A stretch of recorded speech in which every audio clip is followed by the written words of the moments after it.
Hi all, வாங்க பச்சை மொச்சப்பயிறு குழம்ப பக்கா கிராமத்து ஸ்டைலில் எப்படி சூப்பராக டேஸ்ட்டாக சிம்பிளாக செய்யலாம் அப்படின்றத பார்க்கலாம். அதுக்கு ஃபஸ்ட்டு இந்த மாதிரி இரும்பு கடாய் இல்லைனா மண் சட்டியில் செஞ்சோம் அப்படின்னா டேஸ்ட்டு ரொம்பவே சூப்பராக இருக்கும். அந்த கிராமத்து ஸ்டைல் அப்படியே நம்ம கொண்டு வரலாம். இப்போ நான் இரும்பு கடாய் என்கிட்ட இருக்குது, அதனால் அதை எடுத்துக்கிட்டேன். கடலெண்ணெய் இல்லைனா நல்லெண்ணெய் சேர்த்துக்கோங்க.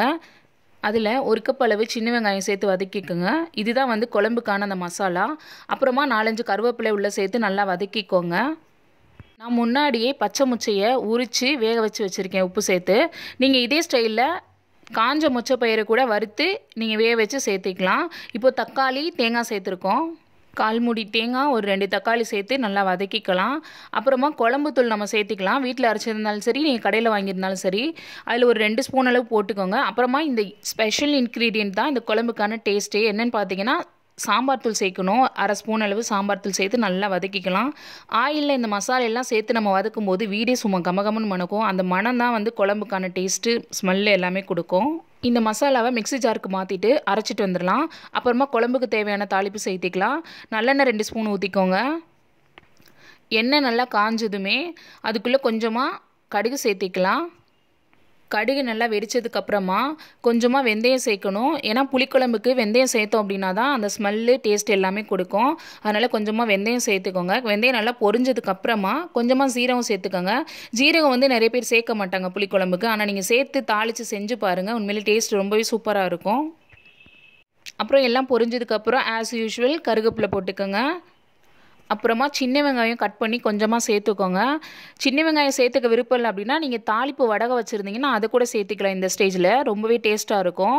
அப்புறமா கத்திரிக்காய் சேர்த்துக்கலாம். ஒரு 2 கத்திரிக்காய் அளவு கட் பண்ணி கழுவி வச்சுருக்கேன், அதை சேர்த்திக்கலாம். இந்த ஸ்டேஜில் நீங்கள் முருங்கைக்காய் உங்ககிட்ட இருந்துச்சுன்னா கூட நீங்கள் அதையுமே சேர்த்துக்கலாம். ரொம்பவே சூப்பராக இருக்கும் டேஸ்ட்டு.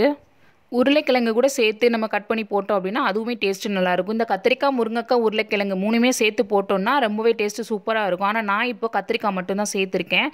உங்களுக்கு விருப்பம் இருந்துச்சுன்னா நீங்கள் எல்லாத்தையுமே சேர்த்துக்கோங்க. காய் நல்லா வதங்கினதுக்கப்புறமா நம்ம அரைச்சி வச்சு இந்த பேஸ்ட்டை உள்ளே சேர்த்து அந்த எண்ணெயிலே நல்லா வதக்கிக்கலாம். இதே ஸ்டைலில் நீங்கள் தட்டைப்பயிறு, சுண்டல் பயிர் குழம்பு கூட வச்சு சாப்பிட்லாம். அதுவுமே ரொம்பவே டேஸ்ட்டாக இருக்கும். இப்போது இந்த பச்சை மொச்சை பயிர் வந்து ரொம்பவே சீசனில் போயிட்டுருக்கு. சீசனப்போ வாங்கி சாப்பிட்டுக்கிறது நல்லது. இந்த தை பொங்கலுக்கு முன்னாடி, தைக்கு அப்புறமா வந்து ஒரு 2-3 மாதம் வரைக்கும் நம்மளுக்கு இந்த பச்சை மொச்சை பயிர் வந்து பார்க்கலாம். அதுக்கப்புறம் நம்ம தேடி விரும்பி சாப்பிட்ணுன்னு நினச்சா கூட சாப்பிட முடியாது. அதனால அந்தந்த சீசனில் என்னென்ன பொருள் கிடைக்குதோ அது எல்லாத்தையும் அப்பப்போ சாப்பிட்றணும். இப்போது குழம்புக்கு தேவையான உப்பு சேர்த்துக்கலாம். நான் கொஞ்சமாக சேர்த்துருக்கேன். ஏன்னா ஆல்ரெடி நான் பயிறு வேக வைக்கும் போது கொஞ்சமாக உப்பு சேர்த்து தான் வேக வச்சுருக்கேன். அதனால் இங்கே கொஞ்சமாக சேர்த்துக்கிறேன். சப்போஸ் பத்தலை அப்படின்னா நம்ம லாஸ்ட்டில் டேஸ்ட் பார்த்துட்டு கூட சேர்த்திக்கலாம். அதிகமாகிடுச்சுன்னா ஒன்றுமே பண்ண முடியாது. அதனால தான் கொஞ்சம் தண்ணி ஊற்றி இப்போ கொதிக்க விட்டுக்கலாம். அந்த காய் கொஞ்சம் நல்லா வெந்து வரட்டும். நம்ம சேர்த்து இந்த மசாலாவும் பச்சை வாசனையெல்லாம் போகிற வரைக்கும் நல்லா கொதிக்கட்டும். கொதிச்சதுக்கப்புறமா நம்ம வேக வச்சுருக்க பயிரை உள்ளே சேர்த்துக்கலாம். பயிறு, காய்கறி எல்லாமே ஒன்றா சேர்ந்து நல்லா வேகட்டும். அப்போ தான் அந்த ஃப்ளேவர் வந்து அந்த பயிருக்குள்ளே இறங்கணும், அந்த குழம்போட ஃப்ளேவரு. கொஞ்சம் தண்ணி தேவைப்பட்டுச்சு அப்படின்னா இந்த ஸ்டேஜில் நீங்கள் தண்ணி ஊற்றி நல்லா கொதிக்க விட்டுக்கோங்க ஒரு 5 நிமிஷம். இந்த குழம்பு வச்ச அன்னைக்கு எவ்வளோ டேஸ்ட்டாக இருக்கோ அதை விட டபுள் ஆகும் மறுநாள் வச்சு நம்ம சாப்பிடும்போது. அந்த அளவுக்கு டேஸ்ட்டாக இருக்கும். கொஞ்சமாக கரைச்சி வச்சு இந்த புளியை உள்ளே சேர்த்துக்கிறேன் லாஸ்ட்டாக. எல்லாம் சேர்த்து ஒன்றா கலந்து விடுங்க. ஒரு 2 நிமிஷம் போல் எல்லாம் அந்த புளி எல்லாமே கொதிச்சு வரட்டும். ஃபைனலாக கொஞ்சம் மல்லி இலை தூவி சர்வ் பண்ணி பாருங்கள். ரொம்பவே டேஸ்ட்டாக இருக்கும். நீங்களும் இதே மாதிரி வீட்டில் செஞ்சு பார்த்துட்டு நல்லா இருந்துச்சு அப்படின்னா கமெண்ட்டில் சொல்லுங்கள். அதுக்கு முன்னாடி நம்ம சேனலை சப்ஸ்கிரைப் பண்ணி வச்சுக்கிட்டீங்க அப்படின்னா நம்ம சேனலில் போடுற ஒவ்வொரு வீடியோவும் உங்களுக்கு டக்கு டக்குன்னு வரும். ஓகே, பாய்.